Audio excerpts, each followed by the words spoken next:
Radio Sucesos 101.7 FM presenta su noticiero Sucesos con Milton Pérez y Verónica Larrea. Un periodismo libre para una democracia plena. Los hechos y las opiniones de los sucesos que marcan nuestro tiempo.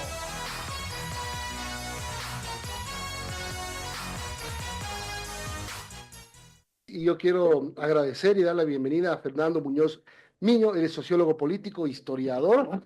Hay que seguir analizando los resultados del domingo porque hay muchas cosas que marcan un antes y un después en la democracia del Ecuador.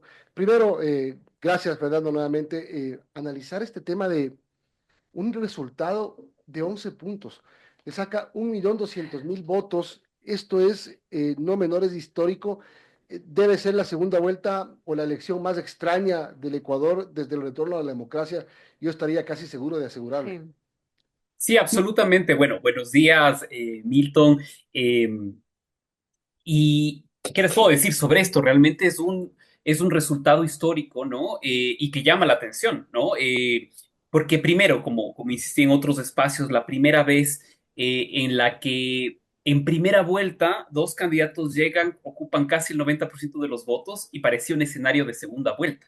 De manera que se abría este escenario de incertidumbre en el cual cualquier cosa podía pasar y más bien los análisis que habíamos considerado en algún momento y casi creo que hasta las fuerzas políticas lo veían así, que iba a ser una segunda vuelta muy ajustada. Como en otras oportunidades también ha pasado, ¿no? Donde la diferencia es de 3, 5 puntos, ¿no?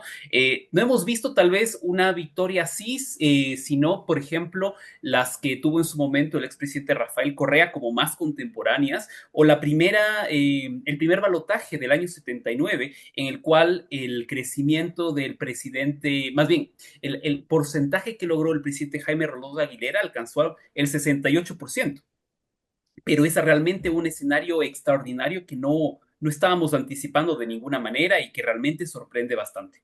Claro, sí se puede comparar con la victoria de Rafael Correa en el 2013, que si no me equivoco, con el 56% evitó una segunda vuelta sobre Guillermo Lasso. ¿Y por qué comparo? No con el personaje, porque si es que se entera que estoy comparando con el personaje, el presidente no va bien y me pega, sino más bien porque en el ejercicio del poder, el desgaste siempre afecta, y sobre todo en países como el nuestro que normalmente la luna de miel con los presidentes termina temprano, porque las cosas son difíciles, porque es difícil gestionar un Estado, porque cuando no hay plata no hay cómo cumplir promesas. Es decir, todas las cosas que tienen en contra los mandatarios como para ser populares cuando vuelven a lanzarse una candidatura. Novoa estaba en medio de apagones, crisis económica, la crisis de inseguridad que no se resuelve, muchas cosas que podían haber que hicieron, de hecho, Fernando, en primera vuelta, pensar que Novoa no entraba a la segunda vuelta, acuérdate. Uh -huh.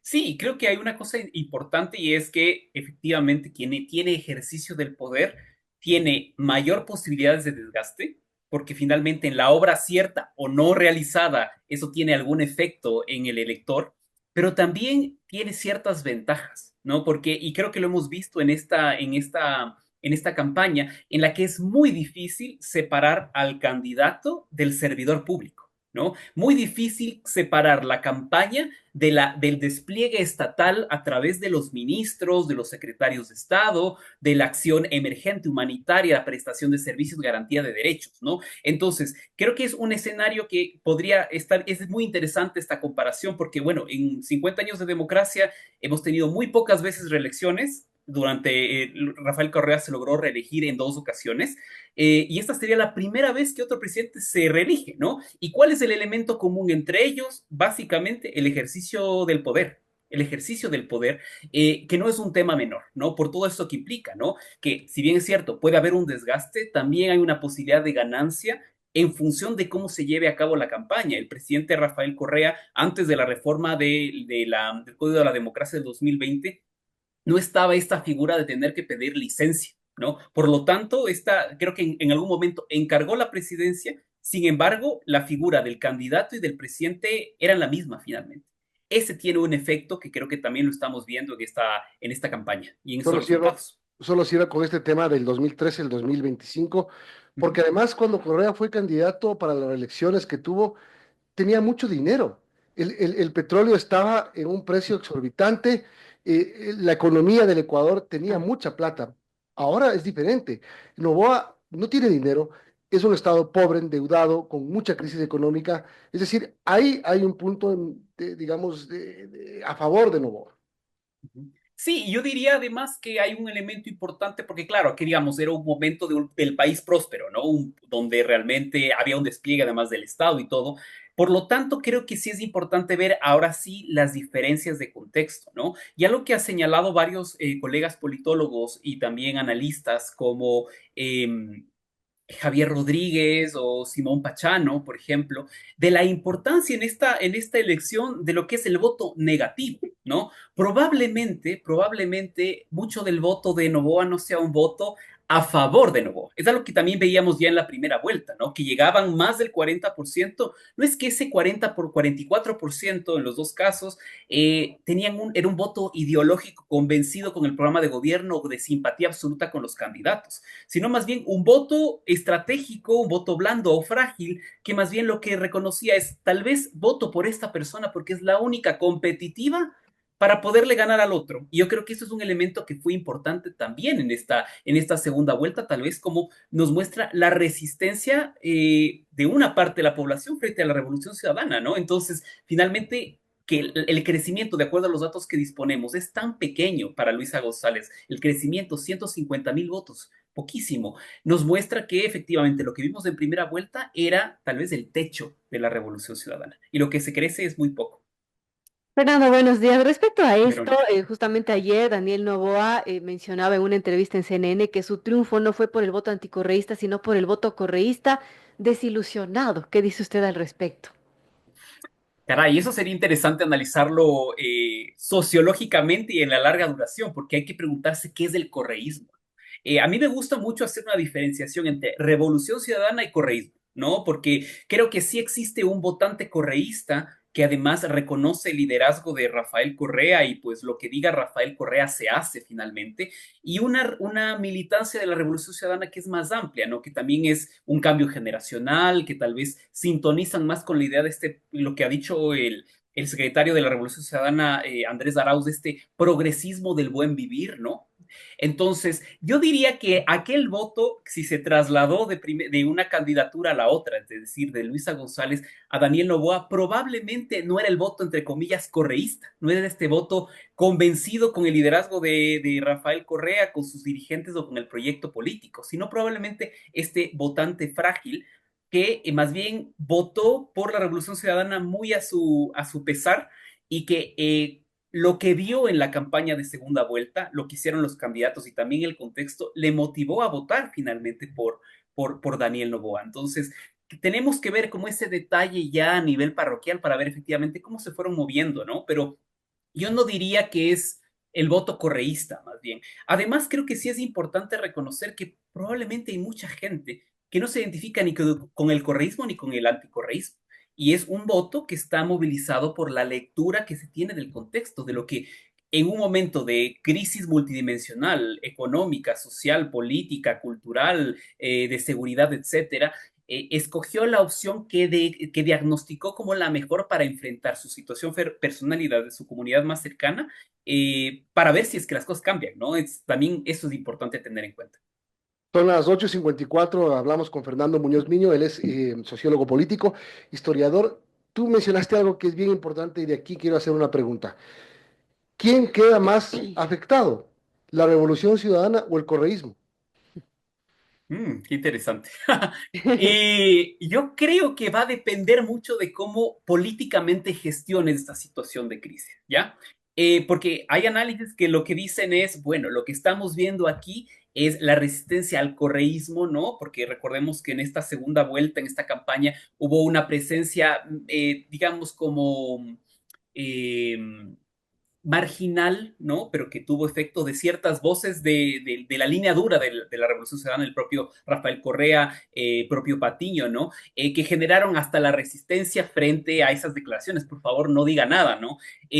Y yo creo que va a depender mucho de cómo se gestione la crisis, porque finalmente sí es un golpe fuerte, no es la tercera vez que la Revolución Ciudadana llega a segunda vuelta y no logra ganar la segunda vuelta, y tal vez este era el escenario en el que estaban mucho más cerca de llegar, ¿no? Y esto sí debe llevar a un proceso de reflexión profunda de la organización política, ¿no? Y que creo que tiene que ser en general del sistema político. Ahora, digamos, la Revolución Ciudadana en las urnas y con los resultados que tenemos del CNE parece derrotada, pero recordemos que los otros partidos políticos fuera de ADN y la Revolución Ciudadana fueron terriblemente derrotados en la primera vuelta. Entonces creo que es un momento muy importante y una reflexión profunda de las estructuras partidistas que si es que siguen siendo estructuras caudillistas, ¿no? Si siguen siendo estructuras con poca democracia interna, que no hacen recambio generacional, van a verse afectados precisamente en las urnas y no solo en las elecciones generales, sino probablemente también en las locales. Entonces, Pregunto esto además, Fernando, porque claramente Luisa González se quedó con Rafael Correa, porque Claro. otros líderes de la Revolución Ciudadana, Pavel Muñoz, que además le dijo a Freddy Paredes ayer, eh, yo no sabía lo que iba a decir Luisa González, nadie sabía. El primero que salió a reconocer la victoria de Noboa, Aquiles Álvarez, y así por el estilo, varias figuras de la RC o del correísmo, e incluso ya se sabe que algunos asambleístas del bloque van a dejarlo. Entonces, por eso te digo, ¿quién va perdiendo más? claro, creo que un buen escenario para saber qué es lo que va a pasar es el día de la instalación de la Asamblea Nacional. Eso va a ser fundamental porque vamos a ver qué es lo que pasa. Muy probablemente se vaya a desgranar parte del bloque de la Revolución Ciudadana. Los independientes y partidos minoritarios probablemente plieguen también al partido del presidente. Y esto es algo normal. ¿En qué sentido? En que el ganador que va a buscar las condiciones de gobernabilidad se ha puesto a trabajar desde el día 2 después de la primera vuelta, ¿no? Y si hubiera ganado la Revolución Ciudadana, seguramente lo mismo pasaría con ADN. ¿No? Porque nuevamente el gran problema que nos enfrentamos en el Ecuador es unas instituciones de toda naturaleza muy débiles, incluidas los partidos políticos. Entonces, hay que ver qué es lo que pasa, ¿no? Puede haber cuando se dieron los resultados de las elecciones generales extraordinarias del 2023, la Revolución Ciudadana le dio un espaldarazo a Luisa González al ponerla como presidenta de la Revolución Ciudadana, lo que le movió además a sostener visibilidad y todo para llegar a ser nuevamente candidata en este momento. Hay que ver qué es lo que pasa a la interna, debe haber una evaluación importante y ver si es que finalmente le respaldan nuevamente o se busca un recambio de liderazgo, ¿no? Porque finalmente que las autoridades locales hayan reconocido prontamente el resultado, no solo habla de la diversidad y heterogeneidad propia de la RC, no es un bloque monolítico, es muy diverso con facciones y todo, pero también de lo que implica el ejercicio propio de gobierno a nivel local y la dependencia que se tiene de recursos y de otro tipo de cosas con respecto al gobierno nacional. Ahora, hablando de la asamblea, de la nueva asamblea que se instala el 24 de mayo, ¿qué podemos pensar de la gobernabilidad que pueda tener Daniel Noboa? Va a ser un gran desafío, ¿no? Porque nuevamente es un escenario extraordinario, algo que señalábamos en la primera vuelta, es que prácticamente vivíamos una especie de bipartidismo en la que solo hay dos fuerzas políticas, el oficialismo y la oposición principal, y no, los demás son fuerzas satélites que se irán juntando en clave de las mayorías móviles que son propias, que han sido propias de la historia ecuatoriana de los 90 y volvieron a ser muy, muy usuales desde la elección del 2017. Entonces, la va a tener difícil, sin embargo, se va a ver mucho la capacidad política del propio gobierno de crear condiciones de gobernabilidad. Porque una cosa es atraer a los independientes a que se fusionen con el bloque de gobierno y que haya un voto orgánico, disciplinado. Y la otra cosa es de Claro. construir proyectos legislativos que logren el apoyo de los diferentes bloques. O sea, eso es hacer política, no solo comprar y mover conciencia, sino realmente juntarnos con las organizaciones diversas y construir proyectos políticos que busquen el mayor bienestar. Y lo hemos visto en otras oportunidades en las que fuerzas ideológicas diametralmente opuestas se han puesto de acuerdo para impulsar proyectos políticos de proyectos de ley. Nos va a depender mucho de la habilidad política de operadores políticos, de la apertura y generosidad de las fuerzas políticas y de también cómo se va a ir desplegando el ejercicio de gobierno que no va a comenzar el 24 de mayo, que comenzó desde el lunes realmente. Bien.